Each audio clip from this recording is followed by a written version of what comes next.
Buenas tardes a todos nuestros internautas de Proceso Digital. Les saluda la periodista Isis Rubio y esta tarde en nuestra sala de redacción nos acompaña el fundador de Honduras Verifica, docente universitario y periodista Mario Serna. Muy buenas tardes, Mario. Buenas tardes, Isis. Gracias a los amigos de Proceso por la invitación, por tenerme aquí con ustedes. Mario, cuéntales a nuestros internautas qué es Honduras Verifica.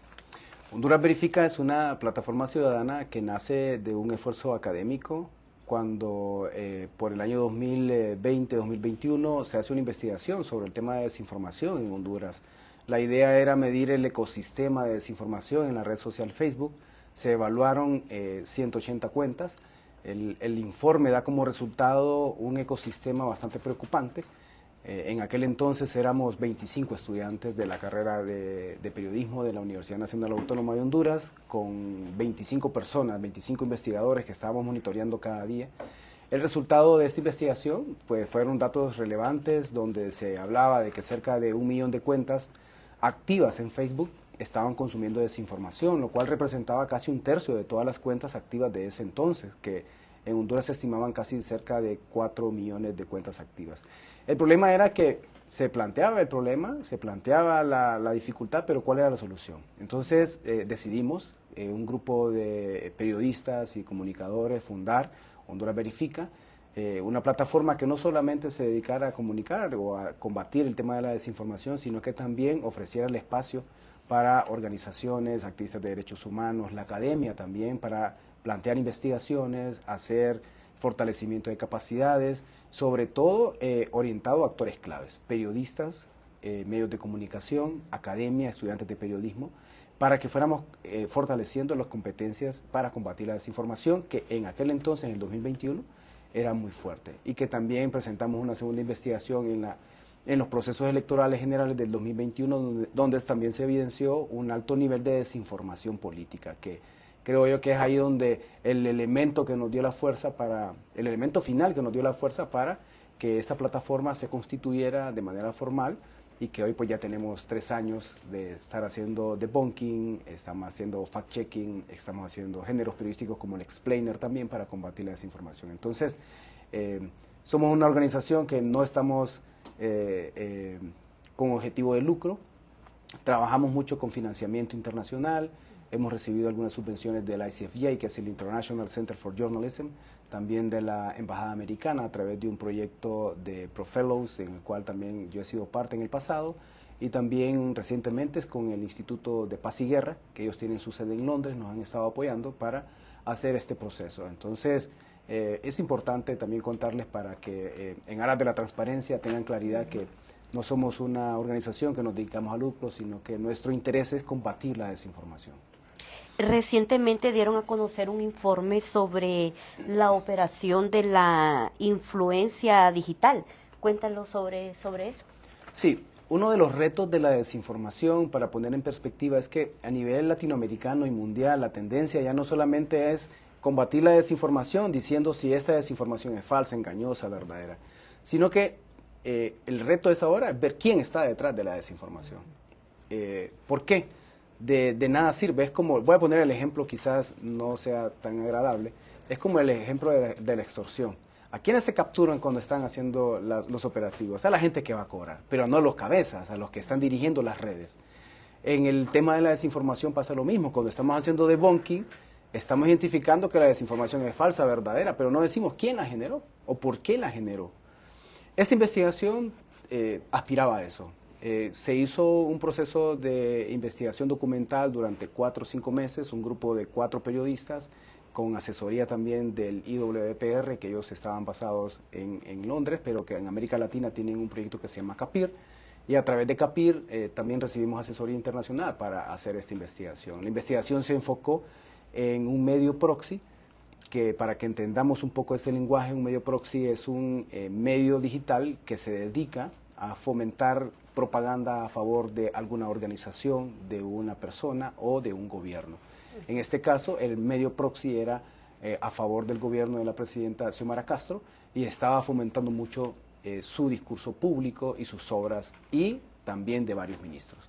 La investigación lo que evidenció es que en torno a este medio de comunicación, difundir propaganda no es valga la aclaración para la audiencia, no hay ningún problema. Todos los gobiernos lo hacen.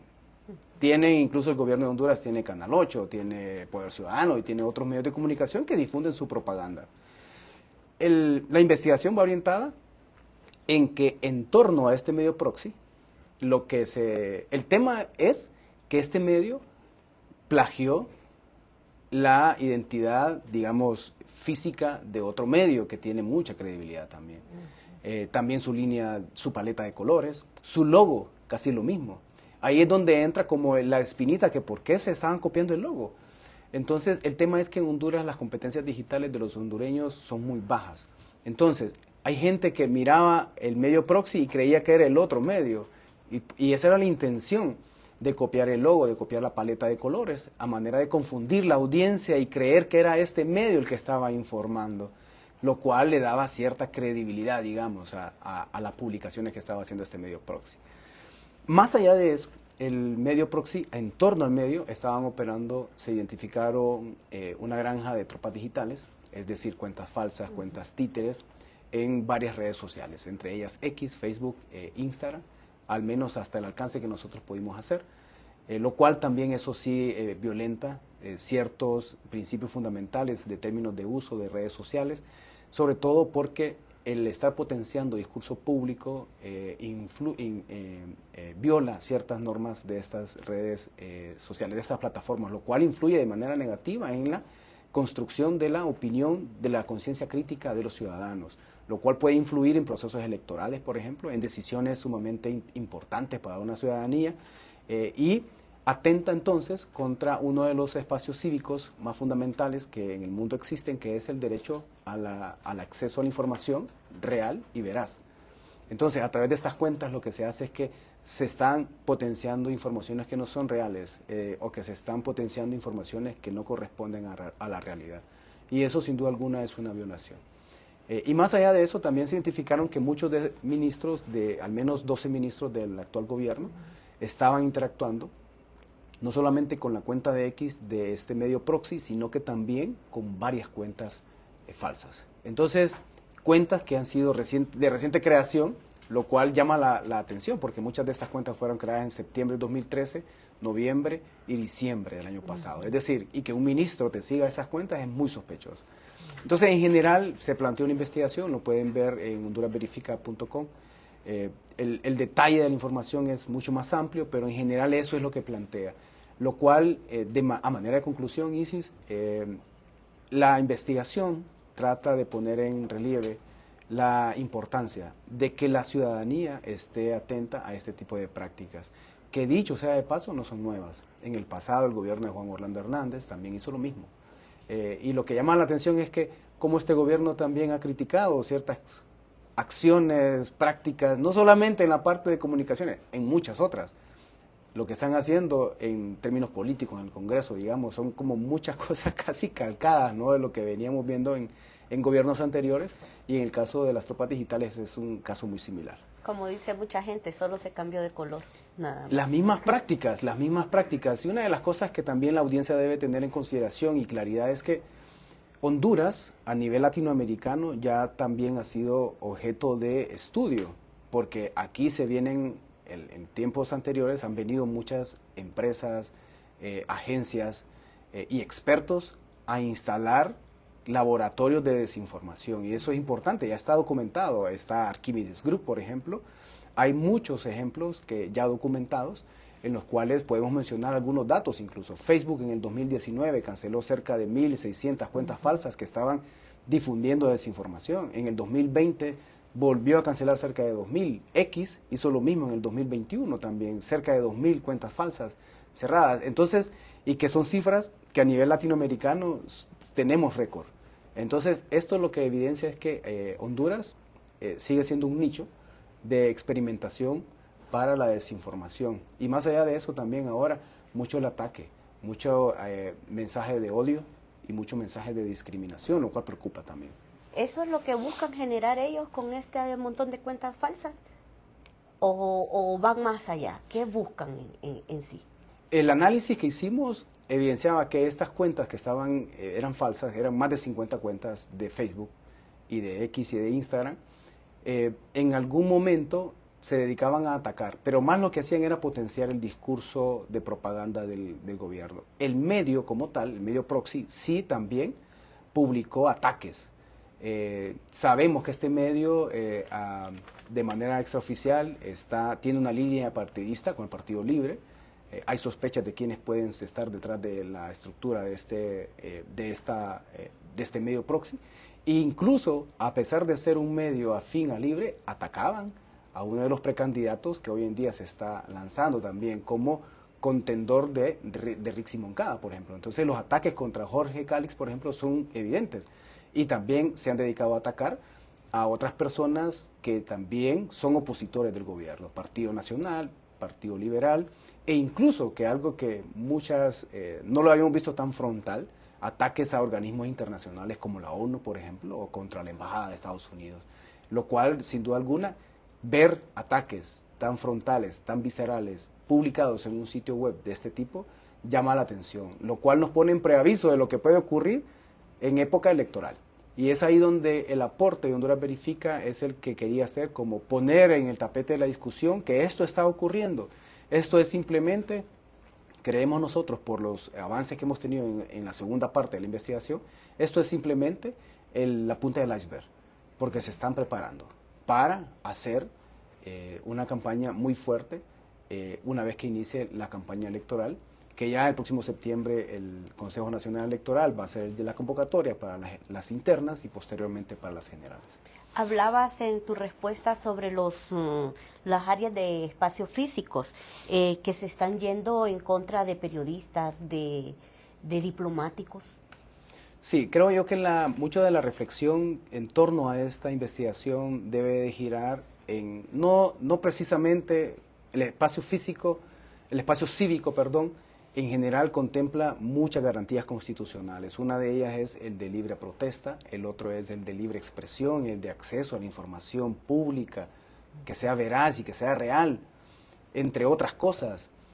La investigación pone en preaviso cómo de manera anónima, como de manera secreta, digamos, escudados en esa cobardía que ofrece el anonimato de muchas cuentas falsas, se escudan para atacar a estas personas, a personas que son opositoras, o a personas o a organizaciones no gubernamentales que presentan informes, resultados de investigaciones en base a evidencia, incluso en base a los mismos datos del gobierno, es decir, resultados oficiales, y que después quieren desmeritar. Y lo hemos visto con medios de comunicación, lo hemos visto con la Asociación para una Sociedad Más Justa, lo hemos visto con el Consejo Nacional Anticorrupción, lo hemos visto con la ONU, cómo se han ido de manera frontal con la señora Alice, con la embajadora de Estados Unidos acreditada en Honduras, cómo estos espacios cívicos se ven cerrados. Y estas estructuras que se están creando realmente vienen a socavar esos principios de garantías de derechos constitucionales que tenemos los hondureños. Y eso debe de llamar a la reflexión. ¿Por qué? Porque en el exterior hay muchos estudios ya que evidencian que las agresiones digitales contra activistas de derechos humanos, contra periodistas, contra medios de comunicación, en un 10% terminan convirtiéndose en agresiones físicas. Y ojo, y en Honduras, sobre todo el área del periodismo, tenemos uno de los países más peligrosos para ejercer el periodismo. Y eso qué importante es, sobre todo el rol del periodismo en estas épocas actuales, creo yo que es importante cuidarlo. Pero no solamente este espacio cívico, sino que también el resto de los espacios. Y voy a poner esto como una alerta porque vemos lo que ha ocurrido en Nicaragua. Así comenzó. No, creo que no, fue en menos tiempo, pero fueron... Recientemente veía yo una lista que se publicó del Ministerio del Interior donde hablaba de que habían 5.000 ONGs que no tenían toda su documentación. O sea, esos son mensajes de amenazas.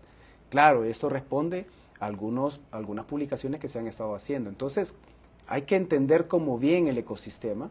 Esta parte de las tropas digitales puede ser un elemento fundamental, las amenazas de este tipo legal también. Y vemos cómo en otros países como El Salvador también, algunas organizaciones no gubernamentales les están limitando el acceso a fondos, sobre todo de donantes externos.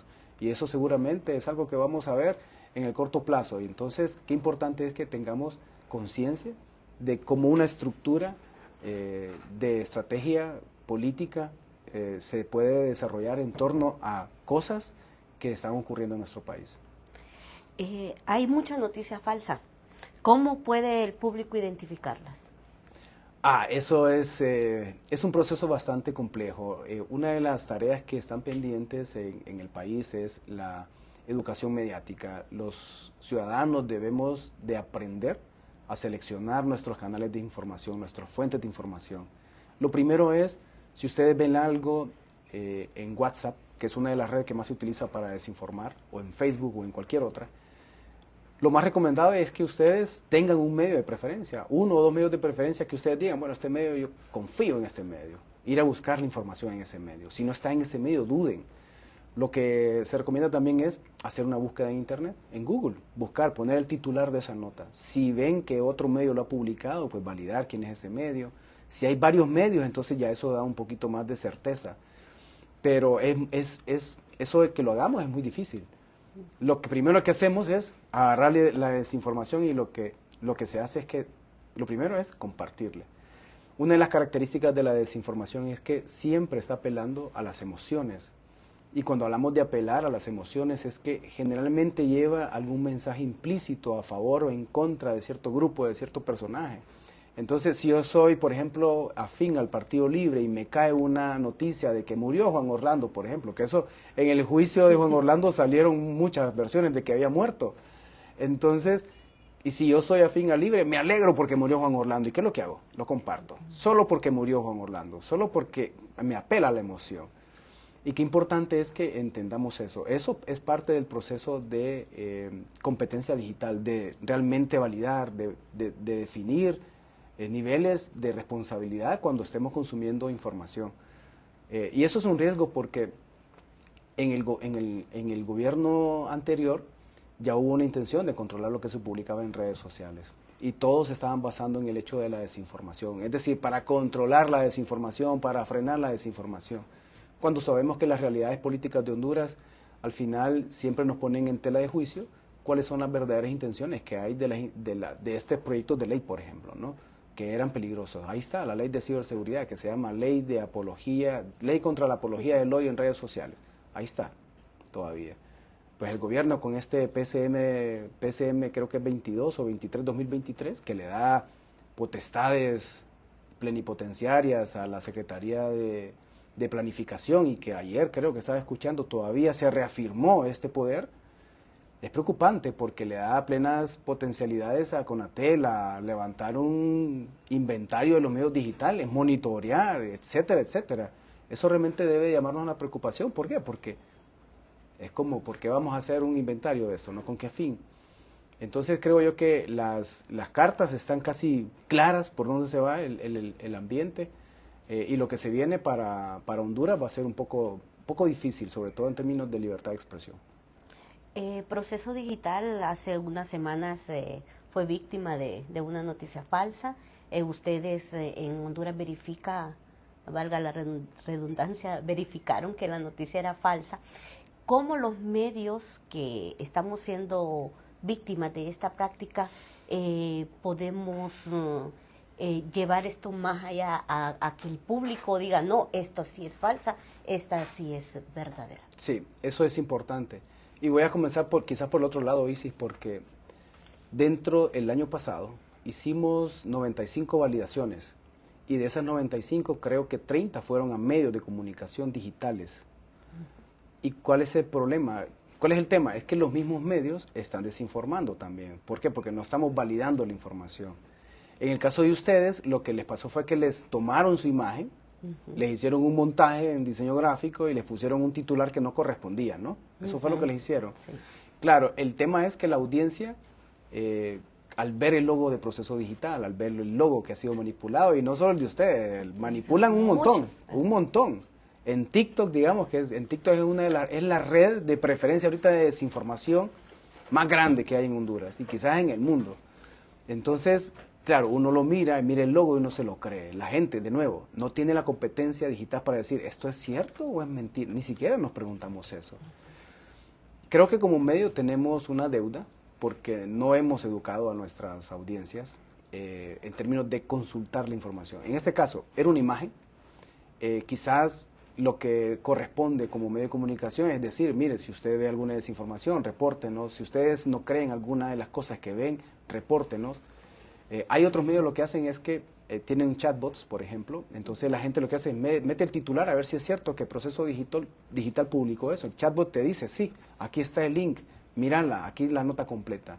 Entonces, qué importante es eso también, adaptarse a estas tendencias, porque sin duda alguna, Proceso Digital, que es uno de los medios que más se lee en Honduras, seguramente va a seguir siendo víctima de que le van a quitar su logo y lo van a utilizar y lo van a hacer un montaje para desinformar.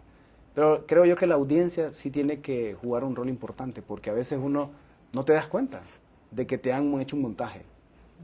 Es sumamente difícil. ¿Cómo debe de ser la utilización de las redes sociales? Creo que debe ser responsable. En Honduras hay un problema bastante grande.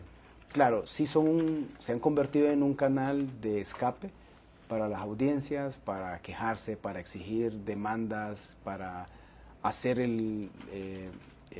exigir el cumplimiento de ciertas prerrogativas de derechos, etcétera, etcétera.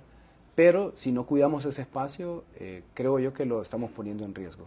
Y ya mencionaba, el actual gobierno ya creó este PCM. El gobierno anterior, ahí estaba una intentona de ley también para controlar lo que se iba a publicar en redes sociales. Creo que había también, cuando se estaba haciendo el nuevo Código Procesal Penal, había un artículo ahí que se refería a esta parte de la responsabilidad penal en torno a las publicaciones en redes sociales, que creo que en ese entonces era que si ISIS publicaba y decía, Jorge se ha robado 10 gallinas, y si yo retuiteaba ese tweet, la responsabilidad era compartida, cuando realmente quien tenías la responsabilidad eras tú. Y se ha cambiado mucho. Entonces creo yo que al final, si no cuidamos este espacio que tenemos, estas plataformas, vamos a tener serios problemas de libertad de expresión. Y ya lo hemos estado viendo en otros países con tendencia, digamos, que se hacen llamar de izquierda, ¿no? Pero al final son lo mismo, pues, si estamos viendo las mismas prácticas, pues, si lo que estamos viendo es simplemente un cambio de colores, pero que se hacen llamar de izquierda en otros países latinoamericanos, este tema de las redes sociales están muy bien controlados. Y hay leyes, hay normas que están haciendo este tipo de iniciativas. Ya para finalizar, Mario, te dejo las cámaras de Proceso Digital para que envíes ese mensaje final a todos nuestros cibernautas y a la población hondureña. Sí, bueno, gracias Isis y a Proceso también, porque guardo un especial cariño por Proceso, con quien he colaborado desde hace muchos años y también he visto su crecimiento, ¿verdad? Es muy interesante cómo este medio, más allá de esa vinculación de cariño que le tengo, también tengo muchos amigos aquí, ¿verdad? Un montón de gente a la cual aprecio mucho, respeto y admiro. Creo yo que una de las reflexiones es que la ciudadanía que piense en el valor que tenemos ahorita, que hay que cuidar esos derechos, sobre todo de los espacios cívicos, creo yo que es fundamental. Esta investigación que se hizo de estas tropas digitales es solamente la punta del iceberg de lo que se viene. Lastimosamente no puedo compartir tantos detalles, pero hay una estructura increíble, increíble a nivel gubernamental para seguir creciendo en este tipo de prácticas desleales que se están haciendo a nivel del ciberespacio. Así que hay que prepararnos, los medios tenemos una tarea bastante difícil y creo yo que una de las cosas que yo recomiendo, y lo he dicho también en otros foros que hemos participado con temas de espacios cívicos, es que hay que crear comunidad. Creo que aquí es importante que el sector público, el sector privado, las organizaciones no gubernamentales y los medios de comunicación entiendan que debemos de trabajar de una manera coordinada, porque aquí, yo no sé, ¿verdad?, pero yo no quisiera vivir una crisis política como la del 2009, en la cual la vimos Chile, ¿verdad? Y yo sé que el sector privado sufrió, ONG sufrieron, medios de comunicación sufrieron, es decir, muchas vulneraciones a derechos humanos. Yo honestamente no quiero volver a vivir una cosa como esas. Y es importante que veamos el panorama general con claridad y que tomemos las cartas sobre estos problemas que nos están afectando a todos. Gracias, Mario. Esta y otras entrevistas puedes seguirlas a través de todas nuestras plataformas digitales. Pasen todos, muy buenas tardes.